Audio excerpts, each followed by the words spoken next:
तो एक बड़ी जानकारी देते आपको, आज से शुरू होने जा रहा है संसद का मानसून सत्र। जो है आज से मानसून सत्र की शुरुआत हो रही है और 11 अगस्त तक ये मानसून सत्र चलेगा। मानसून सत्र के दौरान 31 विधेयकों पर विचार किए जाने की संभावना है। सूची में अब दिल्ली से जुड़ा हुआ अध्यादेश भी शामिल है। तो ये मानसून सत्र के हंगामेदार रहने के पूरे आसार हैं।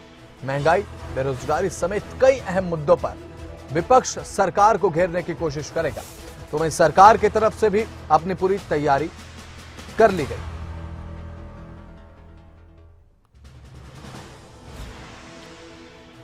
तो हमारे साथ इस चर्चा में बातचीत के लिए बीजेपी सांसद नायब सैनी जुड़ चुके हैं। नायब जी, खबरें अभी तक पर बहुत बहुत स्वागत है आपका।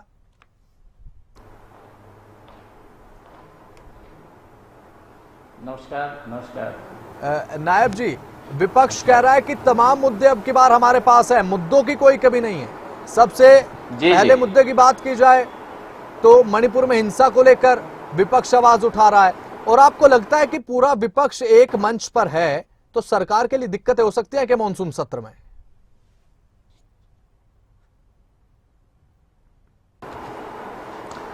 देखिए, क्योंकि विपक्ष की जो भूमिका रही है, अगर हम पिछला भी आंकलन करें विपक्ष का जी, तो उसकी कोई सार्थक भूमिका विपक्ष की नहीं रही है। ठीक है। और विपक्ष की एक भूमिका होती है कि जो देश के अंदर अच्छे काम हो रहे हैं उन अच्छे कामों का समर्थन भी करे। अगर उनको कुछ लगता है कि इस बिल से या इस कानून से कहीं ना कहीं कुछ नुकसान होने वाला, उसके बारे में सरकार को भी अवगत कराए, विपक्ष की भूमिका होती है। परंतु जिस प्रकार से पिछले 9 वर्षों का अगर हम ध्यान करें, 9 वर्षों के अंदर आदरणीय नरेंद्र मोदी जी के नेतृत्व के अंदर देश में जितने भी सुधार हुए हैं, अगर आप लोग देखेंगे, एक भी सुधार का उन्होंने प्रशंसा नहीं की। हर सुधार का विरोध करने का काम ये विपक्ष ने किया। और लगातार क्योंकि जब इस प्रकार की बातें, अगर कोई छोटा भी कोई काम सुधार हुआ है, उसका भी विरोध विपक्ष ने किया है।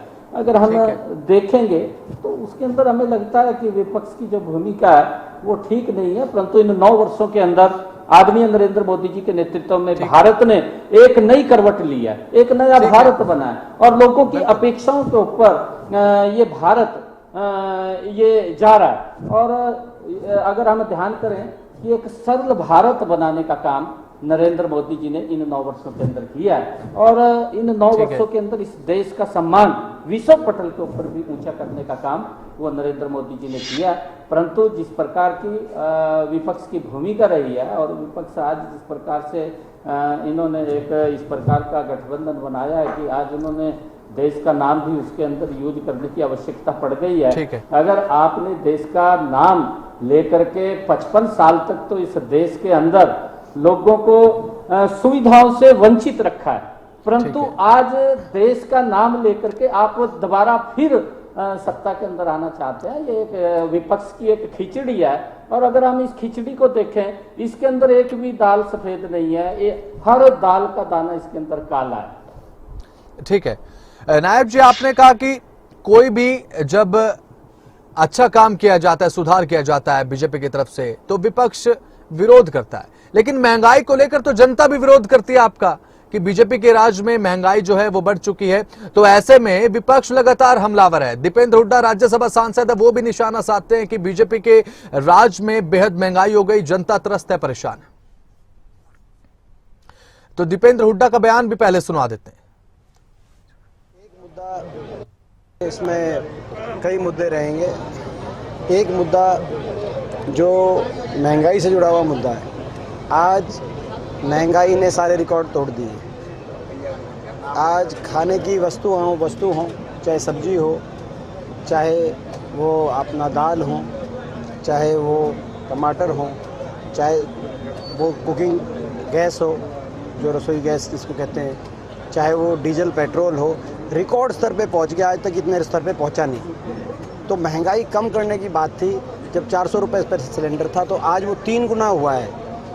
तो इसका क्या जवाब सरकार के पास? ये महंगाई का मुद्दा हम जरूर, क्योंकि आज बच्चों की स्कूलों की फीस इतनी बढ़ गई, बिजली के बिल इतने बढ़ गए, हर चीज़ की महंगाई, और अर्थव्यवस्था चौपट हो गई। हरियाणा की अर्थव्यवस्था पूर्णतः चौपट हो चुकी है। विकास की पटरी से हरियाणा उतर गया, बेरोजगारी में नंबर 1 पहुँच गया। और साथ में महंगाई की मार।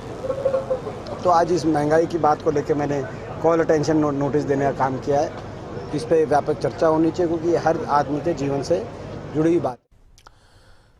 तो नायब सैनी हमारे साथ बीजेपी सांसद भी जुड़े हुए हैं बातचीत पर। नायब जी, हमने सुनवाया भी आपको कि दीपेंद्र हुड्डा लगातार निशाना साध रहे हैं। कॉल अटेंशन नोटिस को लेकर भी बात उन्होंने कही कि कॉल अटेंशन नोटिस की मांग भी की है इस सत्र के दौरान।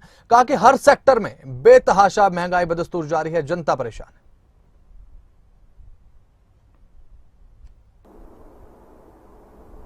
देखिए, मैं ये कहना चाहूँगा कि जो विपक्ष के आरोप हैं महंगाई के, 2004 में जी मैं विपक्ष के लोगों से पूछना चाहता हूँ कि 2004 में क्या महंगाई थी, फिर 2009 की अगर हम बात करें तो उसके अंदर क्या महंगाई थी, और 2014 के अंदर क्या महंगाई थी।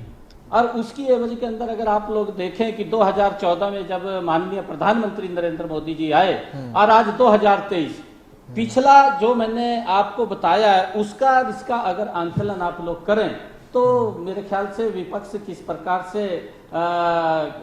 मेरे ध्यान में नहीं है, गैस का सिलेंडर जब इनके समय के अंदर था, गैस का सिलेंडर 3-3 दिन तक लंबी लंबी लाइन लगती थी और लंबी लंबी लाइन के अंदर गैस का सिलेंडर नहीं मिलता था। ये हालात इनके समय के अंदर थे।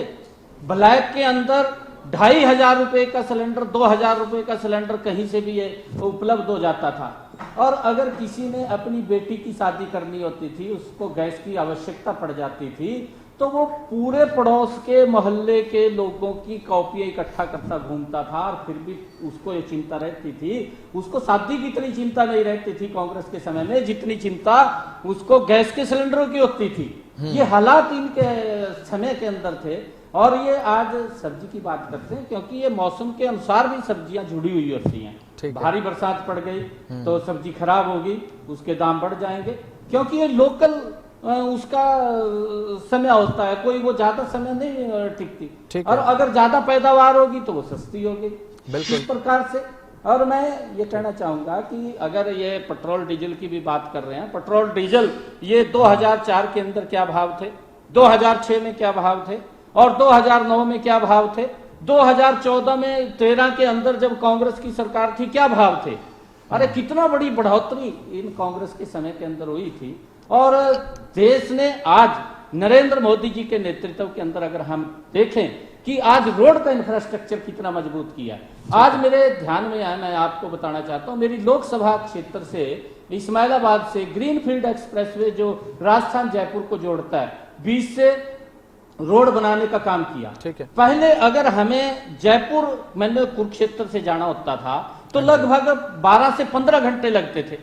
इतनी देर गाड़ी चलती थी, उसका पेट्रोल खर्च होता था और उसका समय बर्बाद होता था। परंतु आज हम जयपुर के अंदर कुरुक्षेत्र से मात्र 3.5-4 घंटे के अंदर पहुंच जाते हैं। हमारा पैसा भी बच रहा, हमारा समय भी बच रहा। ये ठीक है। मैंने कहा है कि नरेंद्र मोदी जी ने भारत को सरल करने का काम किया है, भारत को मजबूत करने का काम इन 9 वर्षों के अंदर किया। विपक्ष के पास कोई मुद्दा नहीं है, और जब मुद्दा नहीं है क्योंकि इनको लंबा समय मिला, 55 साल तक इनको देश के अंदर सत्ता के ऊपर बैठने का एक परिवार को समय मिला है, परंतु जब वो कुछ कर नहीं पाए और आज नरेंद्र मोदी जी ने देश को बदलने का काम किया है, देश का सम्मान पूरे विश्व के अंदर ऊंचा करने का काम किया है, तो इन लोगों को दर्द होता है कि ये क्यों काम कर रहे हैं, ये क्यों देश को आगे बढ़ा रहे हैं, क्यों ये गरीब की बात कर रहे हैं, क्यों ये गरीब व्यक्ति को 5 लाख रुपए तक का उस इलाज कराने का ग्रीन कार्ड इन्होंने दिया है, क्यों ये प्रधानमंत्री फसल बीमा योजना के तहत किसानों को सुरक्षित करने का काम कर रहे हैं। इन्होंने तो रौला पाया है कि एमएसपी नहीं बढ़ेगा, एमएसपी लगातार 9 वर्षों के अंदर बढ़कर के मिल रहा है।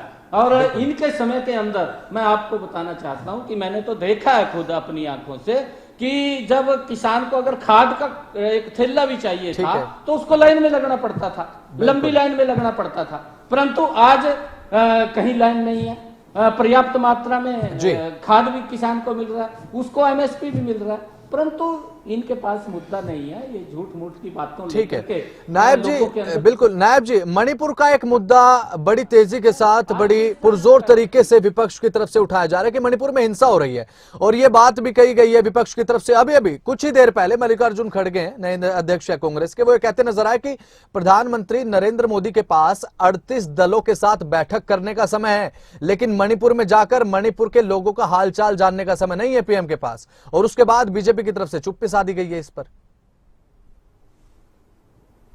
अरे बिल्कुल ऐसा नहीं है, केंद्र सरकार बिल्कुल एक पॉइंट के ऊपर नजर लगाए हुए है और उसको सलूशन की तरफ वो जा रहा है सारा का सारा। ऐसा नहीं है, परंतु ये लोग तो जहां पर भी इस प्रकार की कोई विपत्ति देश के ऊपर आ जाती है, उस विपत्ति के अंदर पेट्रोल डालने का काम ये विपक्ष की भूमिका करती है। अच्छा। विपक्ष के लोग करते हैं कि वहां पर जाकर के पेट्रोल डालें, उसको और आग देने का काम करें। ये इस प्रकार की भूमिका विपक्ष की, और वो चिंताजनक है। मैं बार बार इस बात को बोलता हूँ कि जो विपक्ष की भूमिका रही है वो सार्थक नहीं है, और सार्थक नहीं है तो वो भी एक चिंता का विषय है कि जब अच्छे काम देश के अंदर होते हैं, अगर हम देखें कि देश के अंदर आज रोड का इंफ्रास्ट्रक्चर इन 9 वर्षों के अंदर आज हर व्यक्ति उस बात की बात करता है, प्रशंसा करता है। और आज रेलवे का नेटवर्क अगर हम देखें, रेलवे के अंदर कितना बड़ा मजबूती से बढ़ाने का काम नरेंद्र मोदी जी ने इन 9 वर्षों के अंदर किया। एयर की कनेक्टिविटी, मैंने कहा है कि देश को सरल करने का काम, एक स्थान से दूसरे स्थान के ऊपर जाने का काम।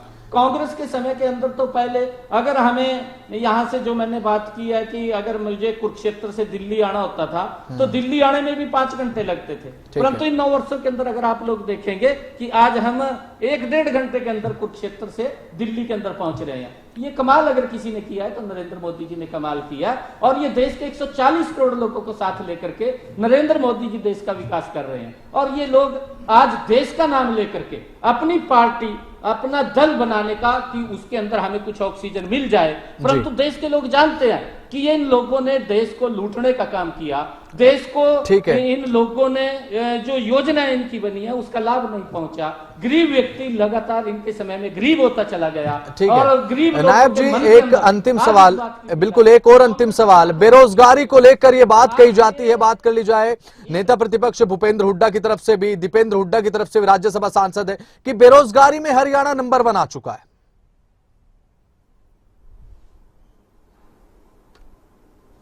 अरे एक बात और मैं ये बात कह रहा हूं, ये भूपेंद्र सिंह जी हुड्डा जो मुख्यमंत्री रहे 10 साल तक हरियाणा प्रदेश के, अच्छा। दीपेंद्र हुड्डा जी जो उसको चलाते थे, स्टेयरिंग दीपेंद्र हुड्डा के हाथ में था इसका, हरियाणा का जो उसको चलाते थे। आज आप लोग देखिए 10 सालों के अंदर कितनी नौकरियां इन्होंने दी हैं, और 9 सालों के अंदर, अभी 9 साल पूरे नहीं हुए हैं, मनोहर लाल जी ने हरियाणा के अंदर बिना पर्ची बिना खर्ची के 1 लाख से ज्यादा नौकरी देने का काम किया। ये तो सरकारी सेक्टर के अंदर दिया। प्राइवेट सेक्टर के अंदर अगर हम बात करें, और लोगों को प्रधानमंत्री मुद्रा बैंक योजना, लोगों को स्किल इंडिया के तहत अलग से रोजगार उनको पैरों पे खड़ा करने का काम, और हरियाणा प्रदेश के अंदर जो लगातार इंडस्ट्री आ रही है, उस इंडस्ट्री के अंदर हमारा प्राइवेट सेक्टर्स के अंदर जिस प्रकार से युवाओं को रोजगार दिया जा रहा है, ये अगर आप लोग आंकलन इसका करेंगे कि इनके समय के अंदर तो भ्रष्टाचार होता था, एक नौकरी पाने के लिए लाखों रुपया व्यक्ति को खर्च करना पड़ता था, जमीन बेचनी पड़ती थी, गहने बेचने पड़ते थे। मनोहर लाल जी ने वो काम किया है कि ऐसा व्यक्तित्व है मनोहर लाल जी जिसने कहा कि बिना पर्ची बिना खर्ची के युवा को रोजगार मिलेगा। आज गरीब माँ का बेटा भी ये सोच सकता है कि मैं भी हरियाणा सरकार के अंदर SC लगूं, और लग रहे हैं। ये कमाल अगर किसी ने किया तो ये मनोहर लाल जी ने किया, और इनसे 4-5 टाइम ज्यादा अगर आप लोग देखेंगे कि विपक्ष ने कितनी नौकरी दी, मनोहर लाल जी ने कितनी नौकरी दी, उनसे ज्यादा नौकरी देने का काम वो मनोहर लाल जी। चलिए, बिल्कुल नायब सैनी जी, बहुत बहुत शुक्रिया खबरें अभी तक के साथ जुड़ने के लिए, हमारे साथ बातचीत करने के लिए बहुत बहुत शुक्रिया आपका। तो मणिपुर में विपक्ष के लोग आग लगाने का काम कर रहे हैं, बात कही गई नायब सिंह सैनी की तरफ से। विपक्ष के पास कोई मुद्दा नहीं है, प्रधानमंत्री नरेंद्र मोदी के नेतृत्व में देश में विकास हो रहा है, अंतर्राष्ट्रीय पटल पर देश की सुनहरी छवि बन रही है। ये तमाम बातें नायब सिंह सैनी की तरफ से कही गई है।